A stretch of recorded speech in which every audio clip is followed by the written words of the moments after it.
instead of opening up the Blue Ribbon Committee on the flood control, kung saan nawawala ang trilyon-trilyon nating pera, ano ang priority ng administration ngayon? Yung impeachment ng Vice President. Because we all know, pag hindi nila matatanggal ang Vice President ngayon, hindi sila makalagay ng presidente nila on the 2028 elections because he is a great threat sa presidency this 2028. Now, I go back. Tingnan nyo, the unitary system of government, presidential one. They have so much control and so much power, and that is centralized right now, kaya nangyayari sa atin to. The president can threaten anyone. Tingnan nyo, walang natitira. Dalawa nating senador, isa nating senador, kinulong nila.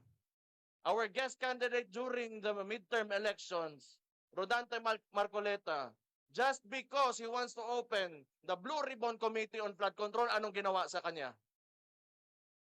Do we even have freedom at all at this point dito sa bansa natin? The former president, nasan ngayon? He's in The Hague. He's in the ICC. And clearly, walang jurisdiction. We know the process and they broke the process. And mind you, this is an establishment that should be an honorable one. And yet, they move like syndicates. They have cooperated with the president who moves like a syndicate.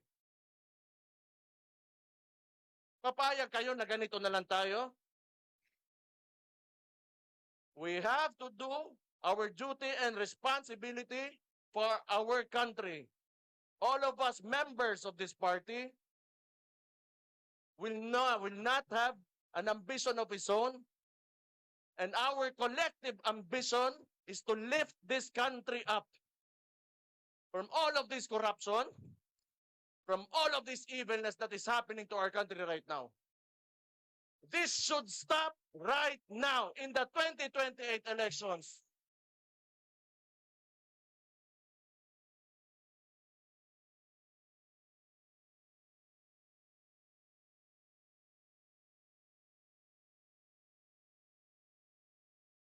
Tama na. Okay na to.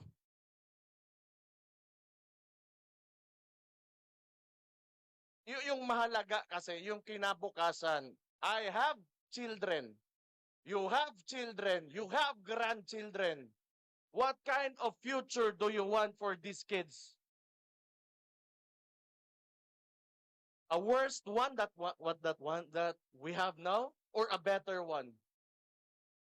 So we have to fight. Kahit gaano sila kalaki, makapangyarihan, nasa kanila lahat ng pera, tinatakot nila ang lahat, kinukulong nila ang lahat, hindi tayo titigil hanggat sa hindi tayo mauubos. Pero mauna muna kayo ha, ako na last kulong.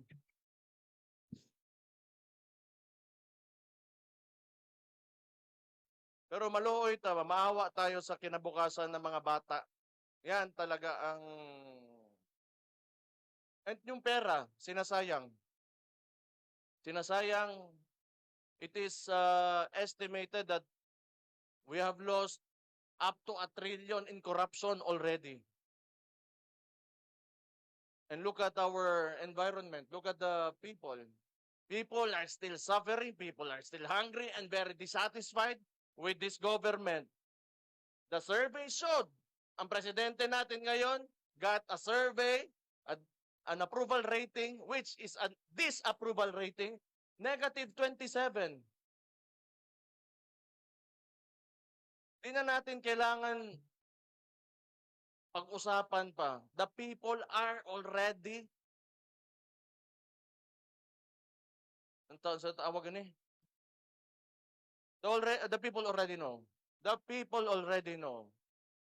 We are tired And we do not want this anymore. But I guess the upside of things, tingin ko rin naman maganda. Kasi nakita ng mga Pilipino kung ano ang klaseng gobyerno ang hindi maganda. They have contrast to what former President Rodrigo Duterte did to this country when he was president. And he made this country great. He made us Filipinos proud of our country. So which is good contrast. Ngayon, pag upo ni Bangag, ano nangyari? That is why people are very dissatisfied because nakikita natin ang difference, ang diferensya ng noon at ngayon. I think marami pa tayo on the agenda. But gusto ko lang ulitin, I am here for you as your instrument, as your leader of this party. Kung anong gusto nyo ang direksyon na susundin natin, I will listen to you. Kung tingin nyo anong ikakabuti para sa ating partido, ikakabuti ng ating bansa, ikakabuti sa atin, ng mga sarili natin at sa mga pamilya natin, I will listen to you. This should be a collective effort. Lahat tayo magkaisa. I really value unity. Kailangan natin magkaisa. Kung may problema, may kailangan kayong ipaabot sa akin as president of this party, let me know.